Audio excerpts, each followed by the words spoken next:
अच्छा, so coming to bad and doubtful debts. So bad debts हम सब आज बेसिक इंट्रोडक्शन ही बेसिकली टॉपिक का करेंगे. सो बैड डेट्स कौन होते हैं? बैड डेट्स हमने दो चीजें इसके अंदर, ये टॉपिक बेसिकली दो हिस्सों में डिवाइडेड है. The first area talks about bad debts. Bad debts क्या? Second one talks about provision के हम इन डेटर्स के ऊपर प्रोविजन कैसे चार्ज करते हैं. तो आज हम पहली चीज जो हमें डिस्कस करनी है that is bad debt. Bad का मतलब क्या? बैड का मतलब बुरा. डेट्स का मतलब क्या? मैंने आपको बताया था कि ट्रेड रिसीवेबल का पुराना वर्ड जो यूज होता था उसके लिए हम उसको डेटर्स बुलाते थे. और डेटर्स से क्या मुराद होता है? डेटर्स से हमारा मुराद होता है ट्रेड रिसीवेबल का. तो भाई बैड डेट से क्या मुराद बना? बैड डेट से मुराद बना बुरा रिसीवर. अब भाई अगर रिसीवर हमें पता है वो बंदा है जिसको हमने क्रेडिट पर माल बेचा है, क्रेडिट के ऊपर गुड्स बेचे हैं, तो एक बुरा रिसीवर कौन होगा? एक बुरा रिसीवर से वो बंदा है जो मुझे मेरे पैसे दिए बगैर भाग जाए. सो एनी कस्टमर और any trade receivable who fails to pay back the amount that he owes is a bad debt of the business. कौन है भाई बैड डेट? फिर से रिपीट कर देता हूँ. एनी कस्टमर और ट्रेड रिसीवर. अच्छा, कस्टमर थोड़ा सा ब्रॉड हो रहा है क्योंकि कस्टमर तो वो भी है जो कैश पे माल लेके जा रहा है और कस्टमर तो वो भी है जो क्रेडिट पे माल लेके जा रहा है. तो कस्टमर ब्रॉड हो रहा है, we can use it obviously, but the better और the more accurate word is trade receiver. ये वो कस्टमर है जो कि क्रेडिट पे माल लेके जा रहा है. So any trade sir trade receiver और रिसीवेबल कैश पे नहीं होता? ट्रेड रिसीवेबल होता ही यार. तुम अभी ऐसी बातें करोगे तो फिर यही लगेगा ना मुझे तुम पढ़ नहीं रहे हो पीछे का. ट्रेड रिसीवेबल होता ही वही बंदा है जो कि क्रेडिट के ऊपर. ट्रेड रिसीवेबल आर जो द रिसीव कस्टमर्स करेगा। To home. नहीं भाई क्या हो गया? Trade receivable are the customers to home the business sell good on credit. Basic हाँ। डेफिनेशन याद नहीं है क्या? फिर तो क्या बात बना है? क्या मतलब? क्या बना है? मतलब यही बना है कि वो बंदा ये वही कस्टमर है जिसको कस्टमर, ये वो कस्टमर है जिसको बिजनेस क्रेडिट के ऊपर गुड्स बेच रहा है. तो फिर तुम कैसे कह सकते हम्म। हो कि सर क्या इसको कैश पे नहीं होगा? ऑब्वियसली वो ट्रेड रिसीवेबल है ही इस वजह से क्योंकि उसको क्रेडिट के ऊपर गुड्स बेचे गए. अगर उसको कैश के ऊपर गुड्स बेचे जाते तो वो कभी ट्रेड रिसीवेबल बनता ही नहीं. ठीक है, तो दो इंपॉर्टेंट वर्ड है यहाँ याद रखने के लिए, एक गुड्स और दूसरा क्रेडिट. जिस बंदे को मैं गुड्स बेच रहा हूँ, क्रेडिट पे बेच रहा हूँ, वो बंदा हमारे बिजनेस का ट्रेड रिसीवेबल बन जाएगा. सो एनी, लेकिन और सही है। कोई भी trade receivable, any trade receivable वो फेल्स टू पे back the amount that he ओज, जो कि उसने पैसे देने थे, अगर वो देने से किसी भी रीजन की वजह से अगर वो फेल हो जाता है, वो हमें अमाउंट पे बैक नहीं करता, then he will be regarded as a bad debt और एज अ जिसको हम लोग एक और वर्ड जो इसके लिए यूज होता है दैट इज इररिकवरेबल डेट. इसके लिए एक और वर्ड यूज होता है इररिकवरेबल डेट, कि भाई ये वो ट्रेड रिसीवेबल है जिससे पैसा रिकवर नहीं किया जा सकता, तो वो भी आपका बेड डेट ही होता है. तो ये एक और वर्ड है जो बेड डेट के लिए यूज होता है, that is irrecoverable debt. So whenever trade receivables fails to pay back the amount that he owes का मुराद क्या है? जो उसने देने थे हमें. हम एज अ बिजनेस है, हमने उसको क्रेडिट पे गुड्स बेचे थे, तो अब जाहिर सी बात है उसने लाके हमें पैसा देना था और हमें पैसा रिसीव होना था. अगर वो बंदा हमें हमारे पैसे लाके नहीं देता, then he becomes the bad debt of the business. That is the receivables amount cannot now be recovered. तो इस वजह से हमने इसको दूसरा नाम क्या दिया? दूसरा नाम हमने इसको दे दिया irrecoverable debt का. अच्छा, अभी इस बात को मैं नहीं कर रहा. अभी इस बात को मैं नहीं कर रहा. अभी हम पहले पूरी तरीके से बेड डेट को समझ लेते हैं. बेड डेट होता है क्या? तो बेड डेट हमने समझ लिया, वो ट्रेड रिसीवेबल है जो के जो कि बिजनेस को रीपे नहीं कर रहा. और अगर if due to any reason, अब उसके कोई भी रीजन हो सकता है कि वो बैंकरप्ट हो गया हो अगला बंदा जो ट्रेड रिसीवेबल था, हो सकता है वो फ्रॉड करके भाग गया हो सकता है कि अल्लाह ना करे लेकिन क्या पता उसकी डेथ हो गई हो. इवन ये भी हो सकता है कि वो बेचारा अपना दिमागी संतुलन खो बैठा हो and he has become a retard, और अब मैं उस रिटार्ड बंदे से कहाँ से पैसे मांगूंगा? These are all possible answers कि भाई एक ट्रेड रिसीवेबल क्यों बैड डेट हो रहा है. ये पॉसिबल आंसर है कि भाई बैंकरप्ट हो गया, पैसा ही नहीं है देने के लिए, पागल हो गया, होशो हवास ही नहीं है पैसा देने के लिए, इंतकाल हो गया तो जिंदगी नहीं है पैसे देने के लिए. ये आपके पॉसिबल रीजंस है. या उसने आपके साथ फ्रॉड कर दिया, that is again a possible reason कि उसने आपके साथ वो आई फ्रॉड करने के लिए था, उसने माल खरीदा ही आपके साथ फ्रॉड करने के लिए था, तो अब भी वो आपके पैसे नहीं दे सकता और मुल्क छोड़ के भाग गया, तो वो भी फ्रॉड की ही कैटेगरी के अंदर आएगा. अच्छा, अब जो बात हमें, ठीक है भाई बैड डेट समझ आ गया होता कौन है, ये हमने बात समझ ली. बैड डेट होता कौन है? बैड डेट होता कौन है ये समझने के बाद अब हमें जो सारा काम है वो क्या है कि इसको अकाउंटिंग हो गया बैड डेट. भाई बंदा लेके गया तो माल हमसे $5,000 का, पैसे नहीं लाके दे रहा, क्या करें? अब कुछ नहीं कर सकते भाई, नुकसान हो गया. नुकसान हो गया तो नुकसान को हम बिजनेस अकाउंटिंग के अंदर क्या कहते हैं?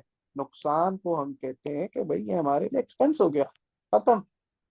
$5,000 आने थे, डेली कोर्स ऑफ बिजनेस है, daily course of business action है कि भाई आप एक रूटीन के बेसिस पे मैं क्रेडिट पे माल बेचता हूँ, तो कुछ ना कुछ लोग हम्म। पैसे लेके भागेंगे। जब ये बात जिस दिन मैंने क्रेडिट पे माल बेचना स्टार्ट की थी, उस दिन मुझे पता था कि मैं काफी कस्टमर ऐसे होंगे जो क्रेडिट पे माल लेंगे और मुझे पैसे नहीं देंगे।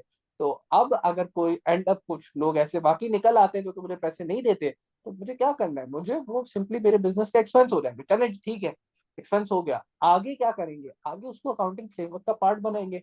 पार्ट बनाने के लिए क्या करेंगे, पार्ट बनाने के लिए आप बताओ क्या करेंगे।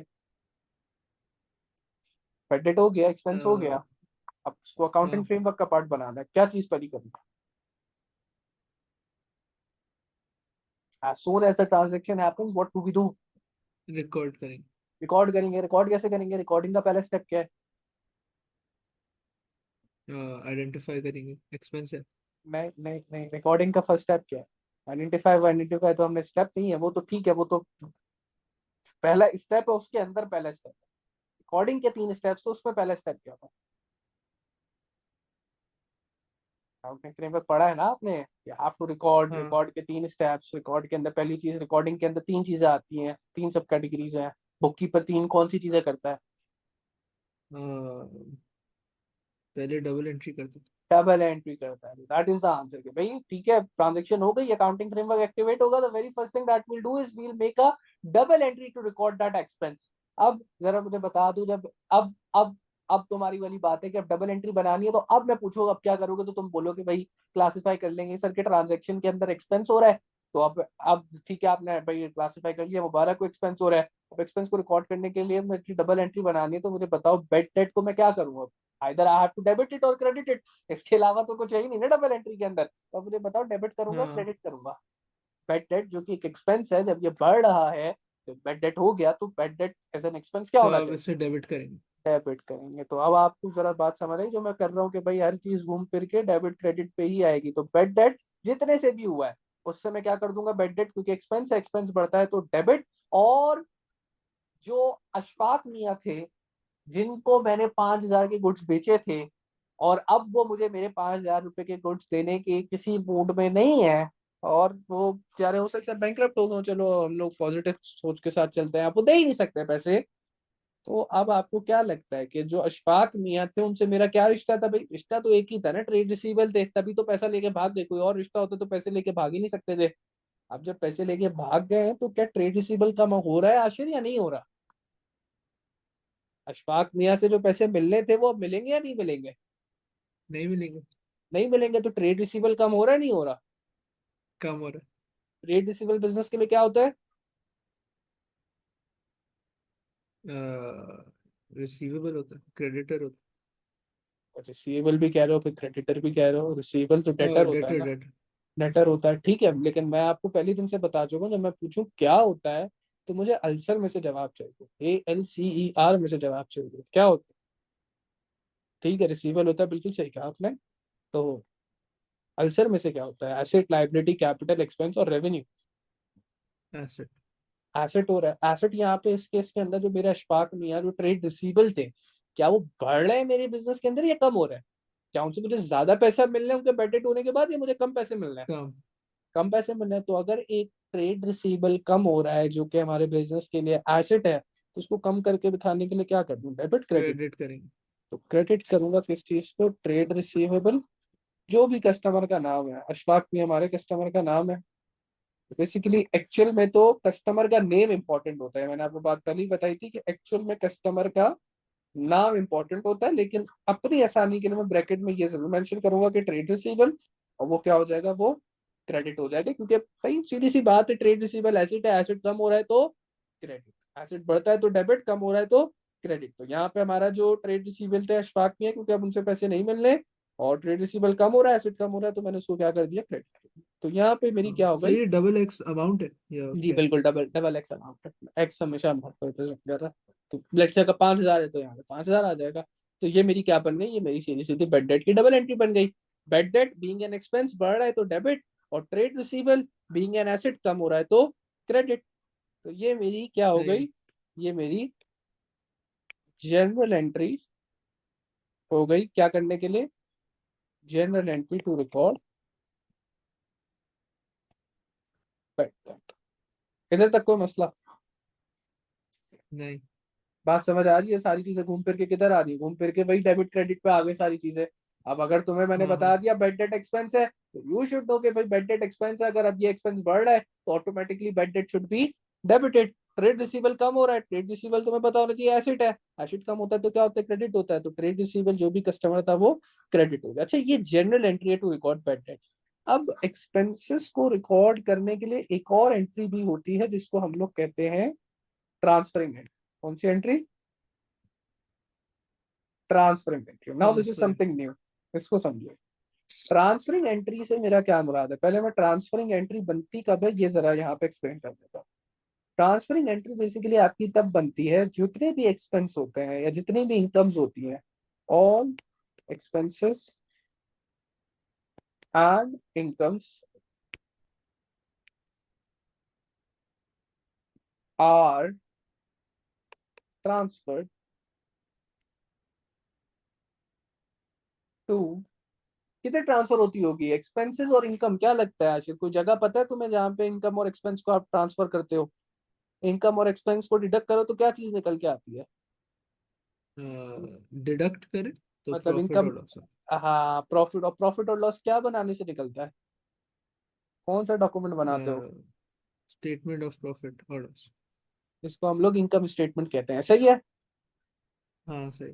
बिल्कुल। तो all expenses and incomes are transferred to income statement at the end of year through transferring entry. तो भाई ट्रांसफरिंग एंट्री किसके लिए बनेगी? ट्रांसफरिंग एंट्री बनेगी आपके सारे इनकम और एक्सपेंसेस के लिए, क्योंकि सारे इनकम और एक्सपेंस को आपको किधर लेके जाना है? इनकम स्टेटमेंट में लेके जाना है। और जब आपको उनको इनकम स्टेटमेंट में लेके जाना है तो आपने कौन सी एंट्री बनानी है? ट्रांसफरिंग एंट्री बनानी है। तो ट्रांसफरिंग एंट्री के अंदर को किसी भी चीज की मैं अगर ट्रांसफरिंग एंट्री मांगू तो आपको सबसे पहले तो ये पता होना चाहिए कि सर सिर्फ मुझसे या तो एक्सपेंस की ट्रांसफर एंट्री मांग सकते हैं या इनकम की ट्रांसफरिंग एंट्री मांग सकते हैं, इसके अलावा किसी चीज की ट्रांसफरिंग एंट्री नहीं मांग सकते, क्योंकि यही दो चीजें जो कि इनकम स्टेटमेंट में ट्रांसफर होती हैं। अच्छा, अब क्योंकि ये ट्रांसफर इनकम स्टेटमेंट में हो रही है तो इट्स क्वाइट ऑब्वियस कि इनकम स्टेटमेंट तो इन्वॉल्व होगी ही होगी। यानी कि अगर मैं एक चीज को एक किसी भी एक्सपेंस को, जैसे कि इस केस में बेड डेट को अगर इनकम स्टेटमेंट में ट्रांसफर करना चाह रहा हूँ, तो एक तो सीधी सीधी चीज कौन सी इन्वॉल्व हो गई? इनकम स्टेटमेंट इन्वॉल्व हो गई। लेकिन अब सर ने ये बताया कि यार एक्सपेंस बढ़ता है तो डेबिट, कम होता है तो क्रेडिट। ठीक है, एसेट के बारे में बताया, लाइबिलिटी के बारे में बताया, कैपिटल के बारे में बताया, रेवेन्यू के बारे में बताया। लेकिन अब अगर ट्रांसफरिंग एंट्री के अंदर इनकम स्टेटमेंट इन्वॉल्व हो गई है, तो इनकम स्टेटमेंट के इन्वॉल्व होने के बाद अब मुझे इनकम स्टेटमेंट को डेबिट कब करना है, ये क्रेडिट कब करना है, ये कैसे पता चलेगा? तो ये अभी आप बात सुन लिएगा कैसे पता चलेगा। इनकम स्टेटमेंट के अंदर से क्या चीज कैलकुलेट होके आती है? इनकम स्टेटमेंट से कैलकुलेट होके आता है प्रॉफिट या फिर लॉस। ऐसे ही है आशीष? बिल्कुल। अब तुम्हारा प्रॉफिट कब बढ़ेगा? प्रॉफिट तुम्हारा बढ़ेगा या तो तुम्हारा रेवेन्यू बढ़ जाए, किसी तरीके से इनकम बढ़ जाए, या तुम्हारे एक्सपेंस कम हो जाए। इसके अलावा तो कोई पॉसिबिलिटी नहीं है कि तुम्हारा प्रॉफिट बढ़े। ऐसे ही है? हाँ। मुझे बताओ, रेवेन्यू जब बढ़ता है तब क्या होता है? Debit sir credit? Profit revenue minus income minus छोड़ दो अभी, एक्सपेंस छोड़ होता दो, छोड़ दो अभी, मैं सिर्फ आपसे बात कर रहा हूँ। रेवेन्यू जब बढ़ता है तो क्या होता है? है। सेल्स बढ़ जाती है, सेल्स ऑफ अरे गुड्स। सेल्स तो बढ़ जाती है, डेबिट क्रेडिट में क्या होता है? क्रेडिट होता है। क्रेडिट होता है। एक्सपेंस कम होता है तो क्या होता है? वो भी क्रेडिट होता है। तो पता क्या चला? आपका जब प्रॉफिट आपने बढ़ाना है, अगर बिजनेस के प्रॉफिट आप बढ़ाना चाहते हो, तो आपने बोला सर या तो ये करें, एक ही काम कर रहे हो, या तो ये करें आप रेवेन्यू को बढ़ा दें, या आप ये काम करें कि आप किसी तरीके से एक्सपेंस को कम कर दें। आप अगर हम्म। रेवेन्यू को बढ़ाएंगे तब भी आपका प्रॉफिट बढ़ जाना है, या अगर आप सिर्फ एक्सपेंस को कम करने में भी कामयाब होते हैं तो भी आपका प्रॉफिट बढ़ जाना है। आप अगर रेवेन्यू को कम करेंगे, रेवेन्यू को बढ़ाएंगे, तो रेवेन्यू को बढ़ाने के लिए भी आपको क्रेडिट एंट्री बनानी है। आप अगर एक्सपेंस को कम करेंगे तो एक्सपेंस को कम करने के लिए भी आपने क्रेडिट एंट्री बनानी है। तो पता हाँ ये चला कि आपके अगर कोई भी एलिमेंट, सुनना इस बात को, जो कि इनकम स्टेटमेंट में ट्रांसफर होने की वजह से प्रॉफिट को अगर बढ़ाएगा, तो उसकी वजह से अगर प्रॉफिट बढ़ रहा है उसकी ट्रांसफर होने की वजह से, तो इनकम स्टेटमेंट भी क्या हो जाएगी उसकी वजह से? क्रेडिट हो जाएगी। क्योंकि अभी आपने देखा कि प्रॉफिट को बढ़ाने के लिए जो एंट्री बन रही है वो क्रेडिट की बन रही है। भाई रेवेन्यू को बढ़ाने के लिए भी आप क्रेडिट कर रहे हो, एक्सपेंस को कम करने के लिए भी आप क्रेडिट कर रहे हो। तो अगर कोई चीज जो कि इनकम स्टेटमेंट में ट्रांसफर हो रही है, गिवन दैट कि वो प्रॉफिट को बढ़ा रही है, तो उसकी वजह से इनकम स्टेटमेंट भी क्या हो जाएगी, क्रेडिट हो जाएगी। और सिमिलरली अगर थोड़ा सा हम आगे जाएं उसको और बात को प्रूव करने के लिए, तो आपको अगर प्रॉफिट कोई चीज कम कर रही है, लेट से आपका कोई चीज ट्रांसफर होने के बाद प्रॉफिट्स को कम कर रही है। अब प्रॉफिट्स को कोई चीज कब कम करेगी, या तो वो आपके रेवेन्यू को कम कर रही हो, या तो वो आपके रेवेन्यू को कम कर रही होगी तो ही आपके प्रॉफिट्स कम हो रहे हैं, या उसमें उस पर्टिकुलर ट्रांसफर होने की वजह से, उस पर्टिकुलर चीज के ट्रांसफर होने की वजह से आपके एक्सपेंस बढ़ रहे होंगे।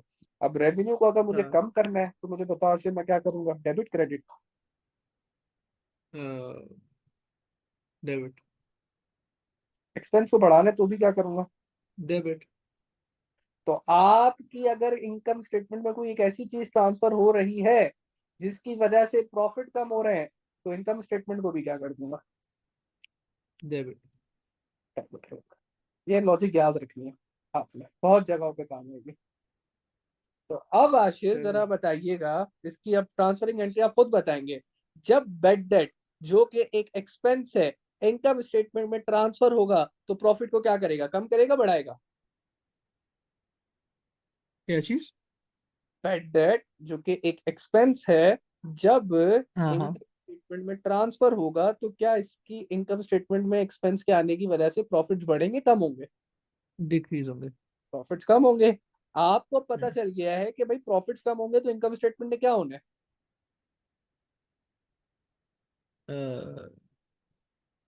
इनकम स्टेटमेंट में प्रॉफिट्स कम दिखेंगे। नहीं नहीं, डेबिट होना है क्रेडिट होना है, अब ये बात हो रही है ना कि अब इनकम डेबिट स्टेटमेंट होना को अगर डबल सर, एंट्री में लेके आ रहा है। क्योंकि इनकम स्टेटमेंट तो के अकाउंटिंग एलिमेंट नहीं है, तो ट्रांसफरिंग डेबिट ट्रांसफरिंग क्रेडिट कैसे? ट्रांसफरिंग एंट्री के अंदर इनकम स्टेटमेंट, यहाँ पे यही तो बात लिखी सबसे पहले, आपको पहले बात ही पड़ेगी कि ट्रांसफरिंग एंट्री के अंदर आप एक्सपेंस और इनकम को ट्रांसफर कर रहे हो किधर, इनकम स्टेटमेंट के अंदर। तो अब जब आप एक चीज के अंदर ट्रांसफर कर रहे हो तो नहीं देन समझा मैं, ऑब्वियस, ट्रांसफरिंग एंट्री का क्या मतलब? ट्रांसफरिंग एंट्री का ये मतलब कि आपको मैंने बात पूछी थी कि भाई आप साल के एंड में प्रॉफिट एंड लॉस निकालते हो, उन्होंने बोला जी सर हाँ। निकालते हैं। मैंने पूछा कहाँ से क्या डॉक्यूमेंट बना के निकालते हो, उन्होंने बोला सर इनकम स्टेटमेंट बना के निकालते हैं। तो आपको अगर बिजनेस का प्रॉफिट एंड लॉस कंप्यूट करना है तो आपके बेड डेट के अकाउंट के अंदर लेट से ये एंट्री बनी हुई है, तो अभी आपके बेड डेट के अकाउंट के अंदर ना XYZ अमाउंट लेट से 5,000 का बैलेंस पड़ा हुआ है।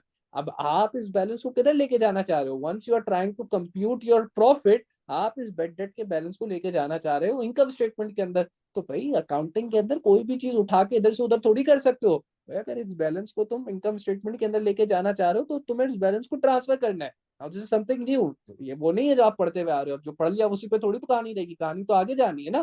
सो when you have to transfer any income और any expense into the income statement, जो कि करना ही करना पड़ेगा, चाहे कोई भी एक्सपेंस हो। मैंने अभी पीछे, अब तुम बोलो सर पीछे तो मैंने इतने सारे एक्सपेंस के अकाउंट बनाए, आपने तो ट्रांसफर नहीं करा, भाई नहीं करा क्योंकि तुम अभी तो डेबिट क्रेडिट करना सीख रहे थे ना, अब वो करना सीख लिया है। तो अब तुम सीख रहे हो कि अगर एक्सपेंस बन गया तो साल के एंड पे क्या करना है, अब उसको साल के एंड पे ले जाके उसको ट्रांसफर कराना है। किधर ट्रांसफर कराना है, इनकम स्टेटमेंट में कराना है। क्यों कराना है, ताकि प्रॉफिट एंड लॉस कैलकुलेट हो सके। तो यहाँ पे लिखा है इसीलिए कि भाई all expenses and incomes are transfer to income statement at the end of year through transferring entry. अब ट्रांसफरिंग एंट्री किस तरीके से बनेगी सर, इसके लिए आपने सबसे पहले क्या समझा कि भाई इनकम स्टेटमेंट में निकलना है क्या, प्रॉफिट और लॉसेस। आपका एक चीज जब ट्रांसफर होगी, या तो एक्सपेंस ट्रांसफर हो रहा है, आपको मैंने बोला ना दो ही चीजें ट्रांसफर होनी है, क्योंकि हमें पता है profits and losses can be calculated only by subtracting your expenses from your income. So income minus expense हमारा प्रॉफिट होता है। तो या तो आप इनकम स्टेटमेंट में रेवेन्यू ट्रांसफर कर रहे होगे, या आप इनकम स्टेटमेंट में एक्सपेंस ट्रांसफर कर रहे होगे।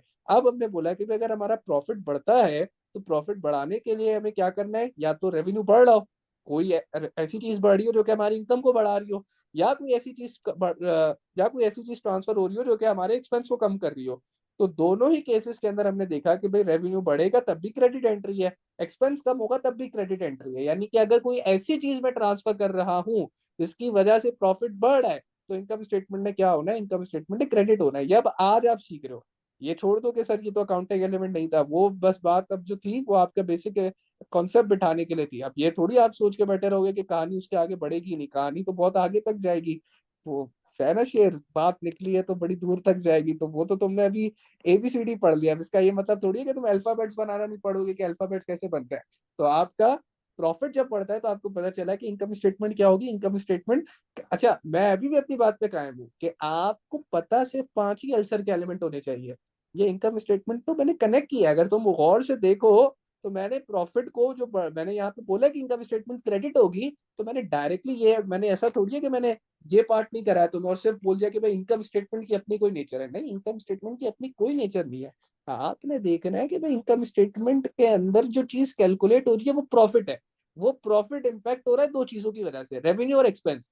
और रेवेन्यू बढ़ेगा तो प्रॉफिट बढ़ रहा है, या एक्सपेंस कम होगा तो प्रॉफिट बढ़ रहा है। और दोनों केसेस के अंदर चाहे रेवेन्यू बढ़ रहा हो तो भी क्रेडिट एंट्री बन रही है, या एक्सपेंस कम हो रहा हो तो भी क्रेडिट एंट्री बन रही है। इसकी वजह से इससे इंटरलिंक होकर हमारे पास इनकम स्टेटमेंट की एंट्री आई कि भाई अगर कभी कोई ऐसी चीज ट्रांसफर करनी हो जिसकी वजह से प्रॉफिट बढ़ेगा, तो आपने बोला कि भाई ऐसी दो ही चीजें हैं, या तो रेवेन्यू बढ़ाओ या एक्सपेंस कम करो, दोनों में क्रेडिट एंट्री बन रही है। तो इसका मतलब ये है कि कोई ऐसी चीज आप ट्रांसफर कर रहे हो जब प्रॉफिट, जिसकी वजह से इनकम स्टेटमेंट के प्रॉफिट्स बढ़ रहे हैं, तो इनकम स्टेटमेंट को क्रेडिट कर दो। और अगर कोई ऐसी चीज ट्रांसफर कर रहे हो जिसकी वजह से इनकम स्टेटमेंट के प्रॉफिट्स कम हो रहे हैं, जो कि दो ही केस में होगा, या तो आपका रेवेन्यू कम हो रहा हो, या आपको ऐसी चीज ट्रांसफर कर रहे हो जिसकी वजह से आपका एक्सपेंस बढ़ रहा हो, तो आपका प्रॉफिट कम होगा। और दोनों ही केसेस में आपकी डेबिट एंट्री बन रही है। तो अगर कोई चीज ट्रांसफर होने की वजह से आपके प्रॉफिट्स को कम करेगी, तो उसमें क्या एंट्री बनेगी, उसमें इनकम स्टेटमेंट को आपने डेबिट कर देना है। सर तो इसका दैट्स ऑपोजिट एंट्री का है, मतलब इसमें जैसे फर्स्ट वाले में सारे क्रेडिट है तो प्रॉफिट डेबिट हो प्रॉफिट डेबिट या होगा, क्या क्या डेबिट मतलब? हो? ये तो आपको सिर्फ मतलब समझाने के इसके लिए था। ऑपोजिट डेबिट एंट्री कौन सी? एंट्री तो है ही नहीं, ये तो सिर्फ आपको समझाने के लिए है कि भाई अगर प्रॉफिट बढ़ता है तो आप देखो सिर्फ क्रेडिट की ही एंट्री बनेगी। तो अगर आप कभी कोई ऐसी चीज ट्रांसफर करा रहे हो अच्छा। जिसकी वजह से प्रॉफिट बढ़ रहा है, तो आपने इनकम स्टेटमेंट को क्रेडिट करना है। या अगर आप प्रॉफिट को कम, कोई ऐसी चीज है जो कि प्रॉफिट को कम करेगी, तो उसमें दोनों जगह, चाहे तो रेवेन्यू कम होगा तो भी डेबिट एंट्री है, या एक्सपेंस बढ़ रहा होगा तो भी डेबिट एंट्री है, तो आपने इनकम सही है स्टेटमेंट सही। को डेबिट कर देना है। ऑल्टरनेटिव तो फिर हम्म। आपका जो एक्चुअल चीज है जो कि ट्रांसफर हो रहा है वो आ जाएगा ना। तो अब इस केस के अंदर जो मेरा आपसे सवाल था, बेड डेट एक्सपेंस है। एक्सपेंस जब इनकम स्टेटमेंट के अंदर ट्रांसफर होगा तो क्या प्रॉफिट को कम करेगा, प्रॉफिट को बढ़ाएगा? एक्सपेंस जब डिक्रीज होगा। डिक्रीज तो बात ही नहीं हो रही है, रिकॉर्ड हो रहा है भाई। ट्रांसफर होने का मतलब पहले इनकम स्टेटमेंट में था ही नहीं, अब एक एक्सपेंस इनकम स्टेटमेंट के अंदर आ रहा है, तो क्या उसकी वजह से प्रॉफिट बढ़ेंगे, कम होंगे? प्रॉफिट डिक्रीज होगा, डिक्रीज होगा। प्रॉफिट डिक्रीज होगा। प्रॉफिट डिक्रीज होगा तो इनकम स्टेटमेंट क्या होगी? डेबिट होगा। इनकम स्टेटमेंट डेबिट होगी। तो पहली चीज तो मैं ये कर दूंगा, income statement debit. Income statement क्यों डेबिट हो रही है? क्योंकि आपने क्या ट्रांसफर किया है, आपने बेड डेट्स को ट्रांसफर किया है। तो बेड डेट्स क्या हो जाएंगे, बेड डेट्स हो जाएंगे आपके क्रेडिट। अच्छा, इसके बाद होगा क्या, इसके बाद आप अगर बेड डेट्स का टी अकाउंट बनाओ ना, मैं यहीं पे अगर आपको बेड डेट्स का टी अकाउंट बना के दिखाऊं, तो बेड डेट्स का टी अकाउंट जो कि एक एक्सपेंस है, कैसा दिखेगा? आपकी पहली एंट्री की वजह से बेड डेट क्या हो रहा है, डेबिट हो रहा है। किसकी वजह से? ट्रेड रिसीवेबल की वजह से। तो बेड डेट का अकाउंट डेबिट हो जाएगा, किसकी वजह से? ट्रेड रिसीवेबल की वजह से। और दूसरी जो ट्रांसफरिंग एंट्री है, उसमें बेड डेट का अकाउंट क्या हो रहा है, क्रेडिट हो रहा है, किसकी वजह से? इनकम स्टेटमेंट की वजह से। तो eight the end of the year bed date के अकाउंट के अंदर क्या बैलेंस बचेगा? बेड डेट के अकाउंट के अंदर कोई बैलेंस नहीं बचेगा। और किसी भी एक्सपेंस के अकाउंट के अंदर, नॉर्मल केस सिनेरियो के अंदर, कोई बैलेंस नहीं बचता। क्यों? क्योंकि आप उसके बैलेंस को उठा के ले जाते हो इनकम स्टेटमेंट में। लेके जाना क्यों जरूरी होता है सर? ताकि आप प्रॉफिट एंड लॉस कंप्यूट कर सको, अदरवाइज आप प्रॉफिट एंड लॉस कंप्यूट नहीं कर पाओगे।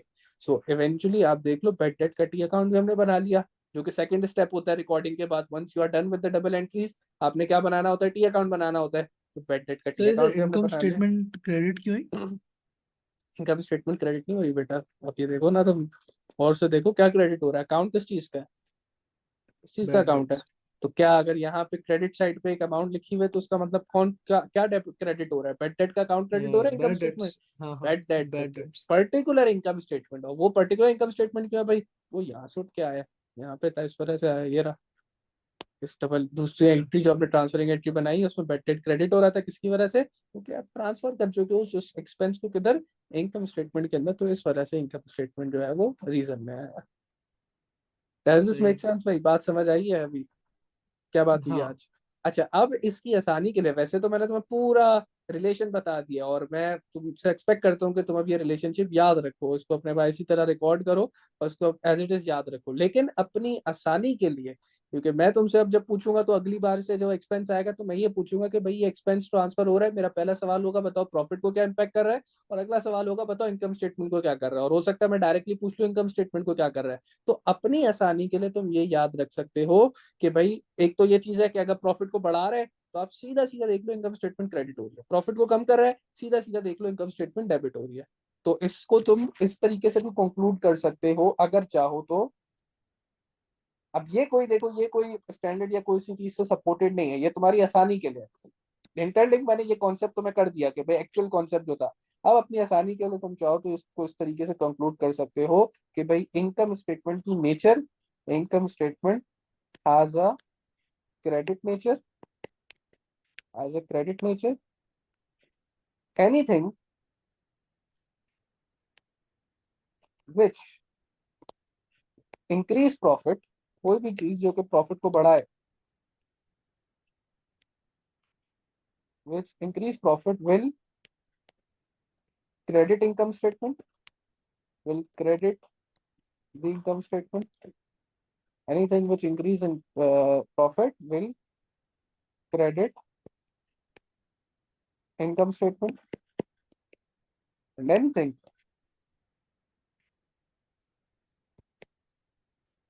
which reduce profit